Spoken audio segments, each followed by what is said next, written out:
A journey into the hidden worlds within us. Introduction: The voice that isn't yours. Have you ever been blindsided by your own reaction? A flash of uncontrollable anger at a minor comment.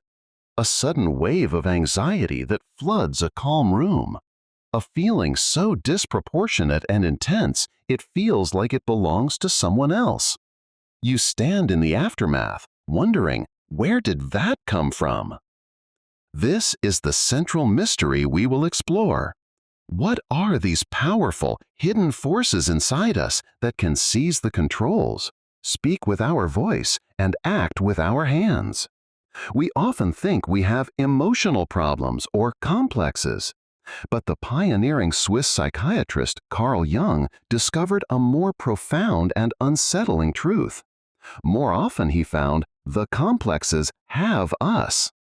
This is the story of that discovery. It is a journey that begins not in the realm of mysticism, but in the sterile, scientific environment of a Swiss clinic, and leads us deep into the hidden architecture of the human soul. We will follow the trail of evidence to understand what these inner forces are, how they are built, and why they hold such astonishing power over our lives. The ghost in the machine. Before we could understand what these inner forces were, we first needed proof that they existed at all. This is a detective story, a search for concrete evidence of the unconscious mind at work, proving that the ghosts that haunt our inner world are real.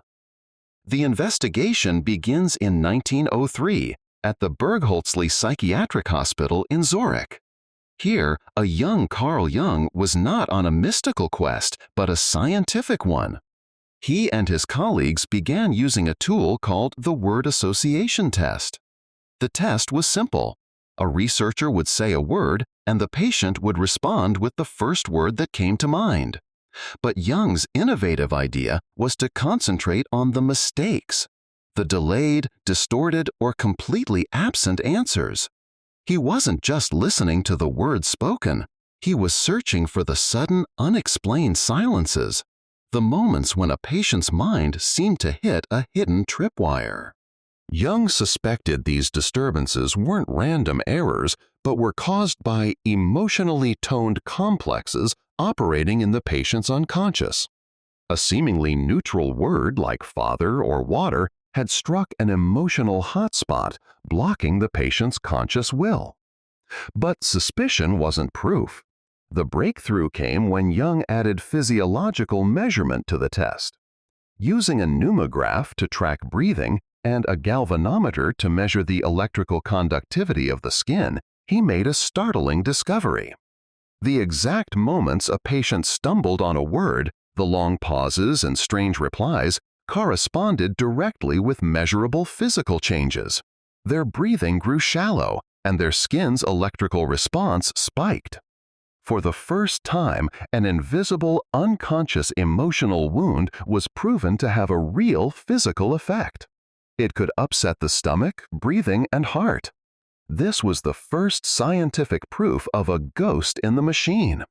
More than that, it was a seismic moment in intellectual history. Jung's experiment provided the first empirical, evidence-based proof of what Freud had theoretically termed repression. The abstract idea of a hidden mind with real power was no longer just a theory. It was a measurable psychophysiological fact. Anatomy of a shadow self. Now that we have proof of the ghost, we can dissect it. To understand its power, we must first understand its structure, how it is built from the raw materials of our own lives. Jung defined what he called a feeling-toned complex with remarkable precision. It has three core components. It is a cluster of memories, it is held together by a powerful emotion, and it is fundamentally incompatible with our conscious self-image. Imagine the complex as a tiny, private solar system within your mind. At its center is a nuclear element, the original, painful event, like a specific activating wounding. This is the star, Orbiting this core is a swarm of other memories, thoughts, and fantasies, all drawn into its gravitational field by the same powerful emotion. A single, forgotten childhood rejection can serve as the nucleus. This one painful event can then attract dozens of later experiences: an awkward moment at a party, a critical comment from a boss, a feeling of being left out, all held together by the gravity of shame or anxiety. Over time, these collected experiences form a powerful inferiority complex that operates unconsciously in adult life, shaping reactions and perceptions without us ever knowing its origin. These splinter psyches don't just sit passively in our minds. They are charged with their own energy and driven by their own intentions. Their story is not one of quiet memory, but of active and often disruptive influence. When the ghost takes the wheel. Understanding the structure of a complex is one thing. Witnessing its power to act on its own is another entirely. This is the moment we explore the startling phenomenon when these hidden parts of us take control of our personality. Jung used a deliberate astronomical analogy to describe this event: constellation. This is far more than a simple trigger. A trigger implies a single nerve being hit. A constellation is when an entire pattern of stars lights up at once because a situation, a person, a place, a turn of phrase perfectly aligns with the complex's core theme. This explains the sudden, overwhelming, and total nature of the reaction. When a complex is strongly constellated, it can temporarily possess the ego, our conscious sense of self. In these moments, we become passengers in our own bodies. This is the raw experience behind Jung's axiom: we don't have complexes, complexes have us. Two clear examples reveal this mechanism in action. Disproportionate reaction. A person with an unconscious inferiority complex might react to minor, constructive criticism with disproportionate anger. The conscious personality may know the feedback is fair, but it is the wounded complex, not the ego, that is responding to what it perceives as another devastating attack. Projection. Often, the parts of ourselves we deny, our dark side of envy, greed, or prejudice, are bundled into a complex Jung called the shadow. Because we cannot accept these traits in ourselves, the complex projects them onto others. We suddenly see our own unacknowledged greed in a colleague or our own repressed anger in a partner. This mechanism is the source of countless misunderstandings and unnecessary external conflicts, all born from an unrecognized war within. If these splinter personalities are so powerful they can hijack our consciousness, a critical question arises: where do they get their incredible energy? Echoes of eternity. The immense, often overwhelming energy of a complex comes from a place far older and deeper than our own personal memories. It flows from the shared, ancient foundations of human experience itself. To understand this, we must distinguish between two of Jung's most important ideas: the archetype and the complex. The archetype is a universal, innate blueprint that exists in the collective unconscious, a layer of the psyche all humans inherit. Think of it as a psychic organ or an empty template we are all born with.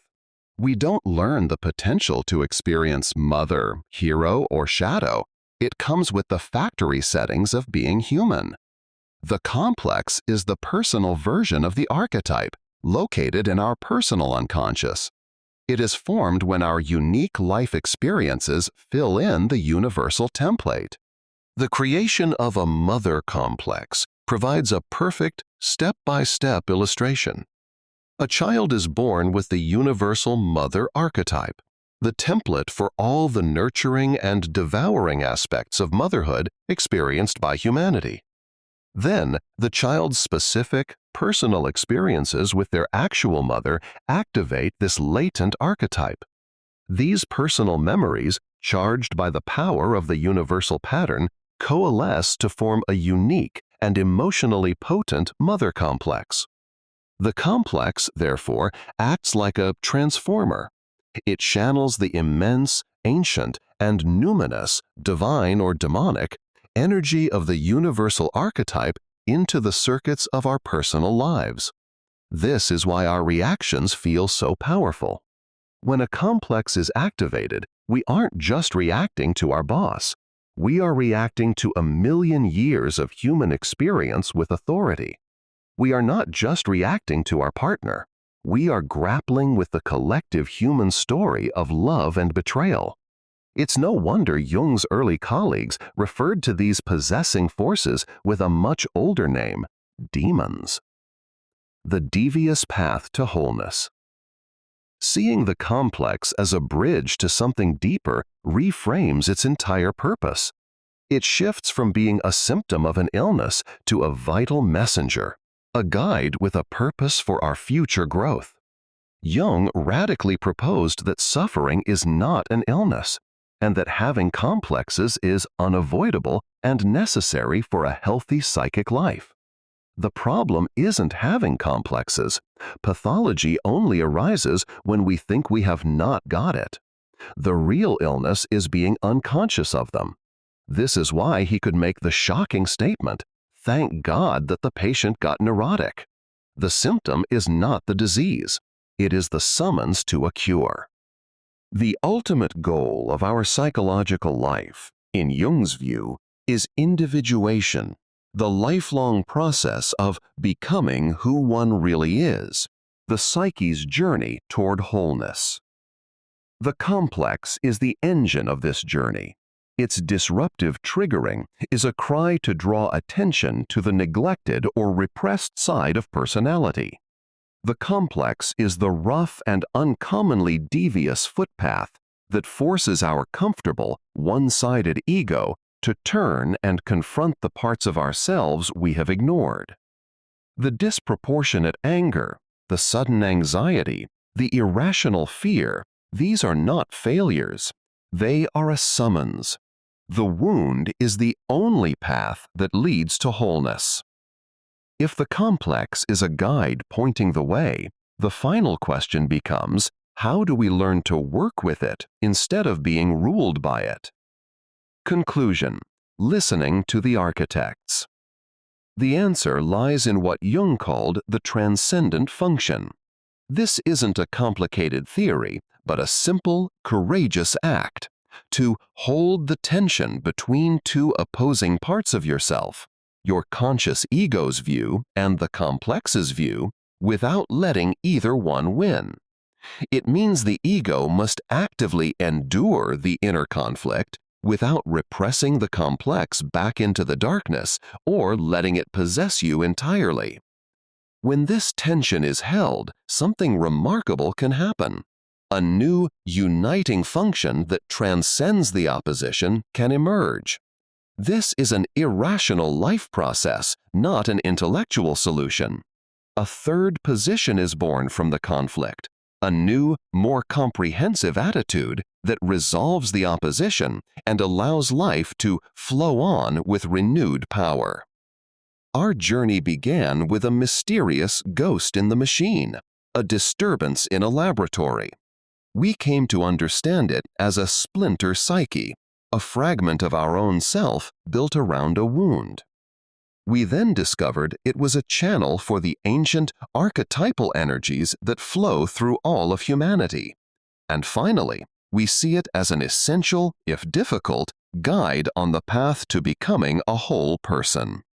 The architects of dreams and of symptoms are not our enemies. They are a fundamental part of who we are.